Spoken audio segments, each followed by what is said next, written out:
Welcome to The Explainer. Today, we are diving head first into a Reddit thread from r/politics that, well, it just blew up. We're talking thousands of comments, all focused on one of the most polarizing figures out there right now. So this was the title of the post that kicked the whole thing off. The worst thing about Elon Musk is that he got away with all of it. I mean, wow, talk about a provocative claim, right? It just immediately set the stage for this massive, fiery debate about power, money, and who gets held accountable. And really, when you boil it all down, the whole thread is just simmering with this deep frustration. You can feel it in the comments. People are genuinely angry because they see one of the richest people in the world operating, in their view, completely without consequences.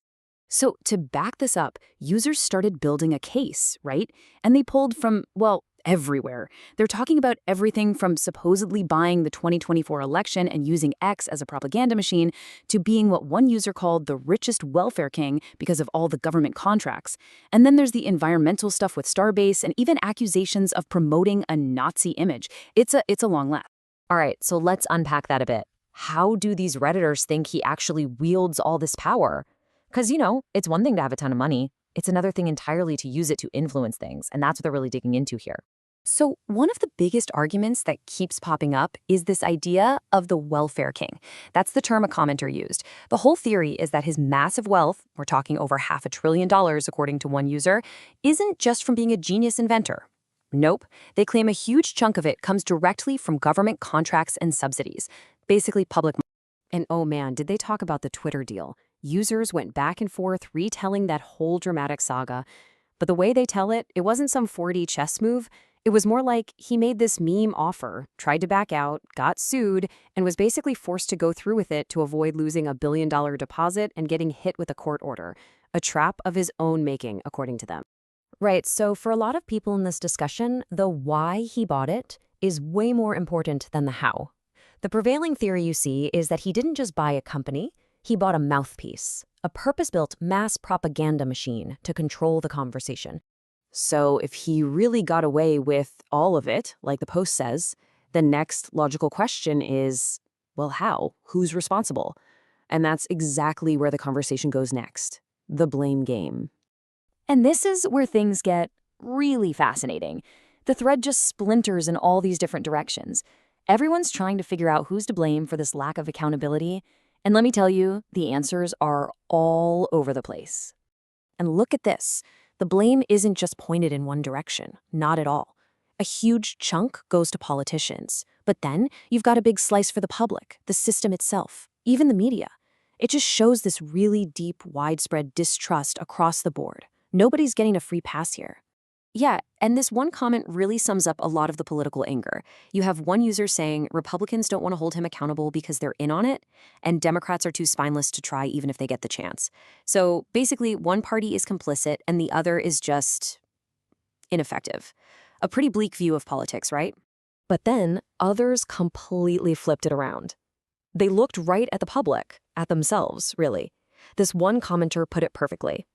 Regular people could have held him accountable by deleting X, not buying his cars, but very few are willing to inconvenience themselves in any way.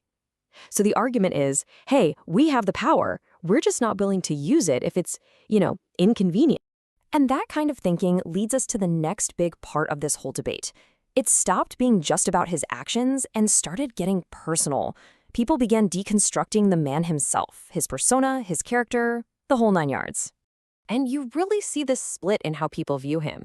It's like, is he a brilliant, savvy investor? Or is he, well, just a gambler who got lucky? Some people admit he has skills, for sure. But others use that classic line, he was born on third and thinks he hit a triple. They see him as a total degenerate when it comes to risk.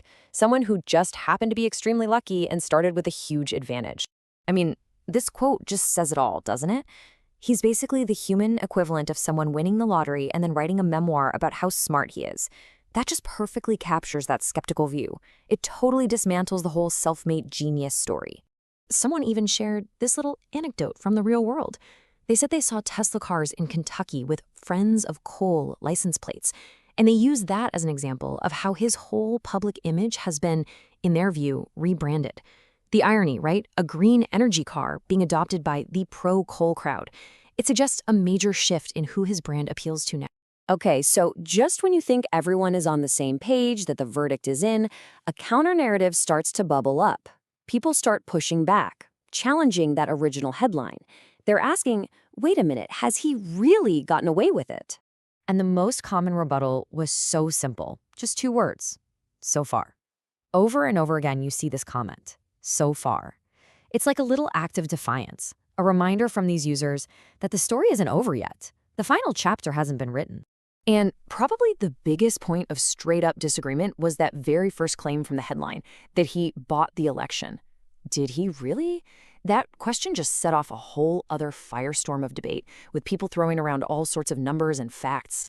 And honestly, it was chaos. There was absolutely no agreement on the numbers. One person says Harris had a war chest double Trump's. Another says Democrats spent $1.6 billion to the Republicans' $993 million.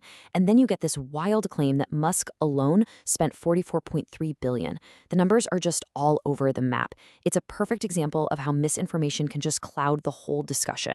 So for the people who pushed back, who said, so far, they seem to see 2 ways this could all end. The first is financial reality. They believe his businesses are terribly run and that the numbers will eventually catch up and ruin him.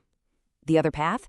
They're holding out hope for the justice system, that one day he'll finally reap what he's sown. But when you get right down to it, this whole debate revolves around a single mind-boggling number, over $700 billion. That's the estimated net worth one user cited, a number so big it's hard to even picture.